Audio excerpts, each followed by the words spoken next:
দীর্ঘ ৩৫ বছর পর হতে যাচ্ছে চট্টগ্রাম বিশ্ববিদ্যালয় কেন্দ্রীয় ছাত্র সংসদ নির্বাচন।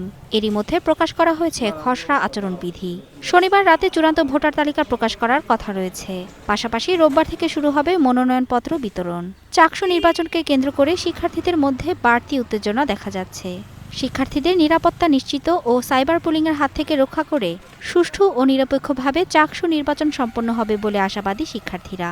চাকসু নির্বাচনে এমন একটা অনলাইন প্ল্যাটফর্ম গড়ে উঠুক যেখানে মেয়েদের সাইবার বুলিং এর বিরুদ্ধে অ্যাকশন নেওয়া যাবে বা সেখানে আমরা শেয়ার করতে পারবো আমাদের কি সমস্যা হচ্ছে, সেই অনুযায়ী প্রশাসন যাতে পদক্ষেপ নিতে পারে। ব্যবস্থাপনাটা সুষ্ঠু হওয়া উচিত, কেননা শিক্ষার্থীদের অংশগ্রহণ নিশ্চিত করার ক্ষেত্রে প্রায় ক্যাম্পাস থেকে 25 কিলোমিটার দূরের থেকে শিক্ষার্থীদেরকে এনে অংশগ্রহণমূলক একটি নির্বাচন এবং 24শে গণঅভ্যুত্থানের আকাঙ্ক্ষার যে প্রতিফলন সেটি বাস্তবায়ন করা মূল লক্ষ্য। আমরা এই জায়গাটায় প্রশাসনের সুনজর দৃষ্টি আকর্ষণ করছি। 28,000 শিক্ষার্থীর এটা প্রত্যাশার জায়গা।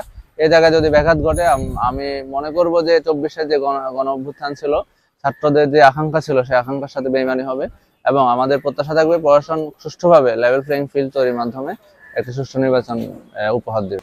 দীর্ঘদিন পর অনুষ্ঠিত হতে যাওয়া চাকসু নিরাপদ ও উৎসব মুখর করতে চায় নির্বাচন কমিশন। অনুষদগুলোতে ভোট কেন্দ্র স্থাপন এবং তা সরাসরি এলইডির মাধ্যমে দেখানোর কথাও জানান নির্বাচন কমিশনের সদস্য সচিব। আমি একটু কথা বলতে চাচ্ছি। Desk report, star news. আমাদের এই নির্বাচনে